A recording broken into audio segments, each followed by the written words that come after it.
Welcome to the Silicon Slopes Live. We're here with Dr. James Tabery. Jim Tabery, he's an expert on conspiracy theories, which is going to be amazing. So Dr. Tabery, thanks so much for joining us. Really appreciate it. Hey, Clint, good to be with you. Good to be with you.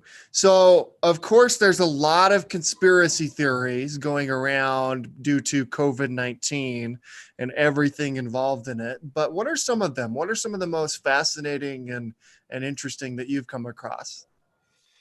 There are a couple different families. So, you've got the 5G variety that usually, it's somehow associated with 5G cell towers as being responsible. And then under that, it takes all sorts of different forms. It could be 5G causes what we're calling COVID-19. It could be 5G sort of magnifies the frequency of sort of spreading COVID-19. It could be 5G weakens people's immune system, which makes them more susceptible to COVID-19. So you got your sort of 5G variety. There's definitely the Bill Gates variety.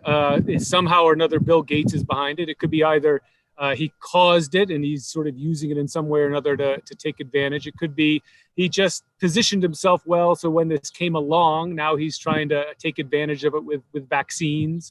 Some people have said when the vaccine comes along, Bill Gates will be behind it and it's going to be used to implant digital tracking devices in all of us. So that's sort of your Bill Gates version. And then I would say, there's a whole nother cluster that take the US government to be behind it in some way. If people have come across that video Plandemic that was airing for a little bit earlier in May and the end of April, that was definitely a sort of US government is behind it. This is their attempt to drum up people becoming reliant on vaccines. So that, there's just a couple different families that have a variety of different versions underneath them. And in your experience, I mean, it's weird to even ask, but is there any validity behind any of them? I would say not at the level of there's something that requires further investigation. I think by and large, what these derive from is a general sense of anxiety and distrust of official explanations. And so what you see is people sort of gravitate towards anything that offers an alternative narrative to the official version. But if you poke a little bit, there's really just not a whole lot there.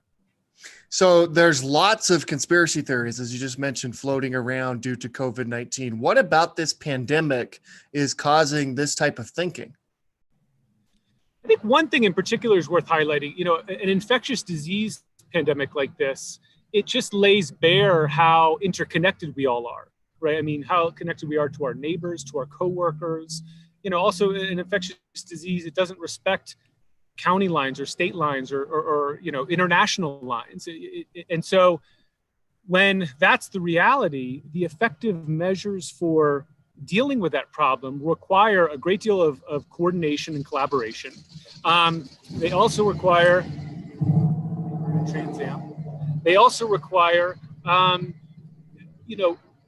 coordinated government responses. So this is where things like public health departments, where the World Health Organization has played such a pivotal role in the past.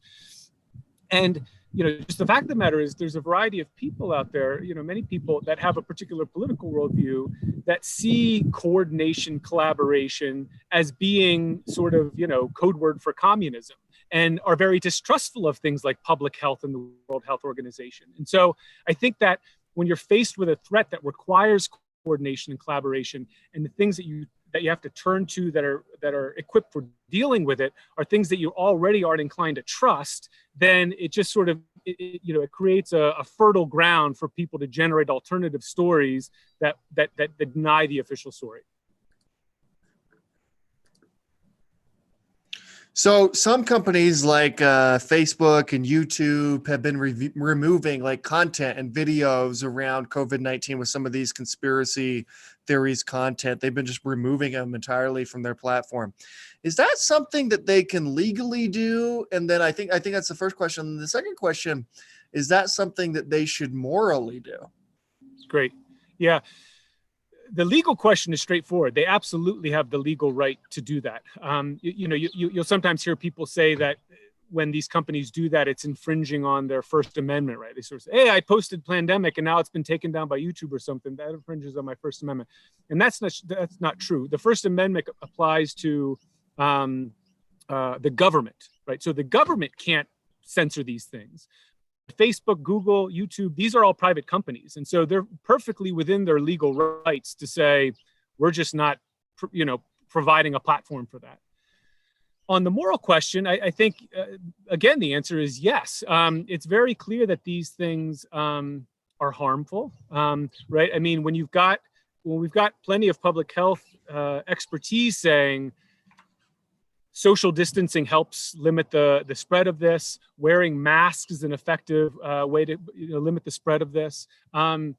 And then there's an alternative narrative out there telling you, no, masks actually sort of, risk increasing your infection, or social distancing is just a bunch of nonsense.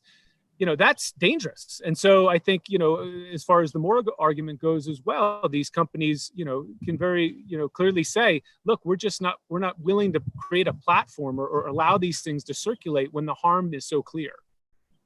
Yeah, it certainly seems the legal argument, of course, right? A company, you abide by their terms of service as a Exactly. company.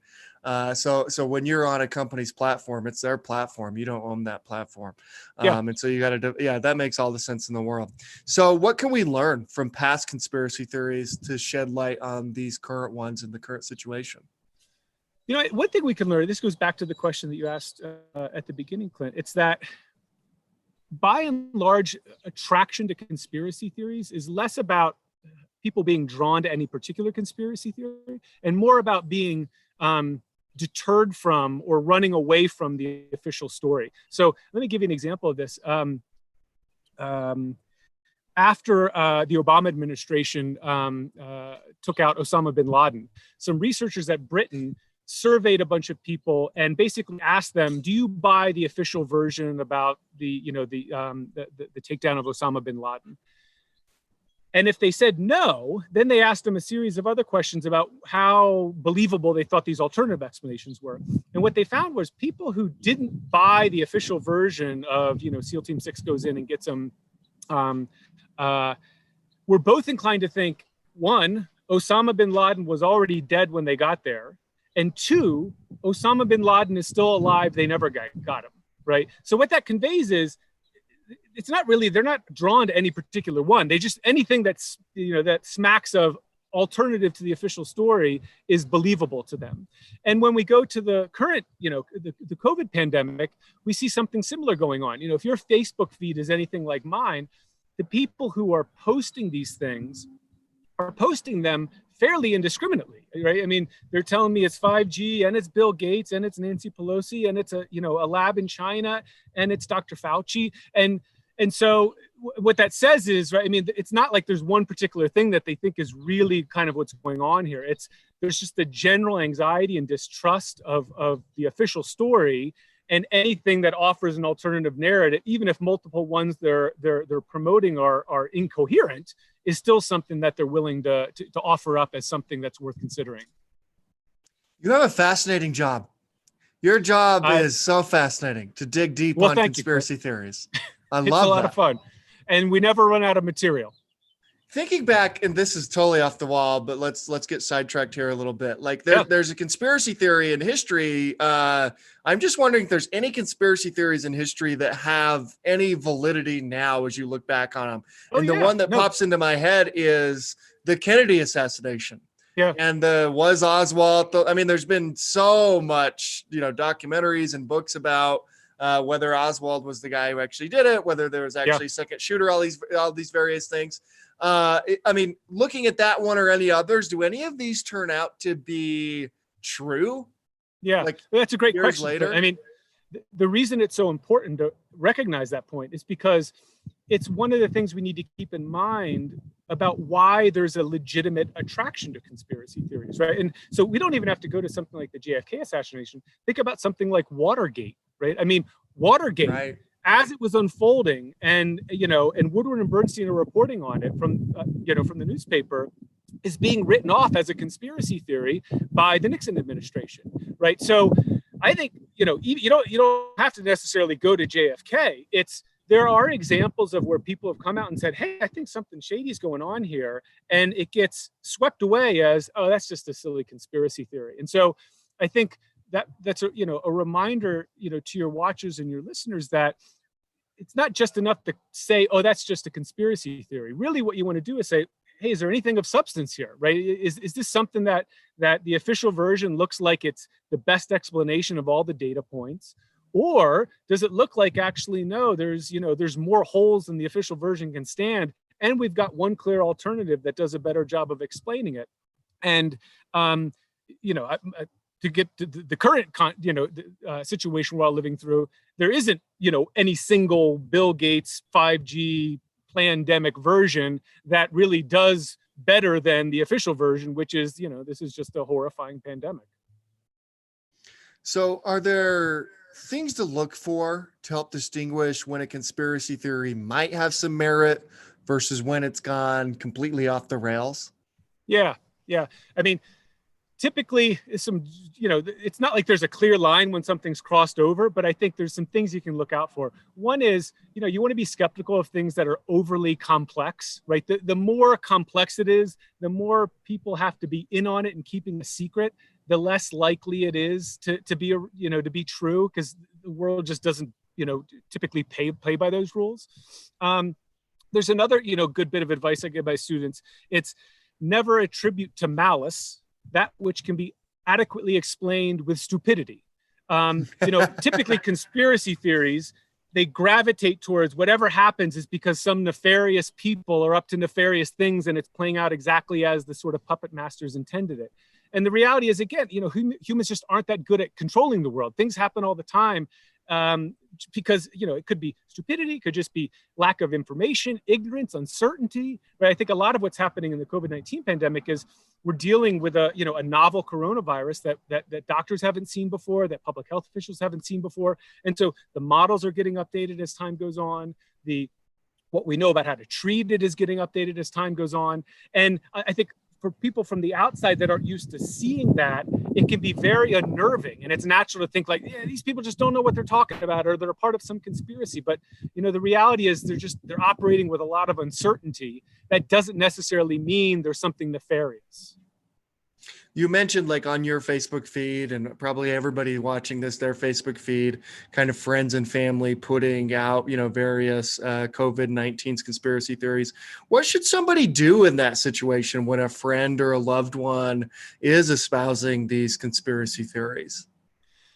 I think I would say it's going to depend a lot on the context and what the person is sort of the nature of how they're presenting it. If what you've got here is, Uncle Joe, who is otherwise a very reasonable human being, but, perhaps maybe lost his job recently as a result of this, is, anxious and worried about the environment that he's in. And now suddenly out of the blue has posted something that seems a little off the wall. I would look at that as an educational opportunity, say like, hey, I can see why you might gravitate this. This is a natural response to what's going on around us, but let's talk about this a little bit. Do you really think these 5G towers are sort of magnifying the frequency? I mean, that just doesn't make a lot of sense. And I suspect those kind of people, you're liable to bring around and get to say something like, yeah, that wasn't so reasonable. On the other hand, if you've got somebody who's, full blown, the government's controlled by lizard people, and, this is all part of some master plan, I don't think you're going to get much traction there. You're probably just going to be wasting your breath. Typically what I do in that situation is if they are somebody who's, posting a bunch of versions of these, then I'll just sort of subtly remind them, oh, it's 5G this week, Daryl, it was Bill Gates last week. What's the relationship between Bill Gates and 5G? And so you just kind of, gently point out that it doesn't look like everything's meshing together, and let them decide sort of what they want to do with that. Dr. Tabery, thank you so much for coming on. We should have you on again to go even deeper on this stuff. And I could talk to you for hours. I'd love to actually get your thoughts on the JFK thing. I'm not even a conspiracy theorist. I just think that's fascinating. But fascinating. Yeah, thanks for coming on, and let's have you on again, and stay safe. My pleasure.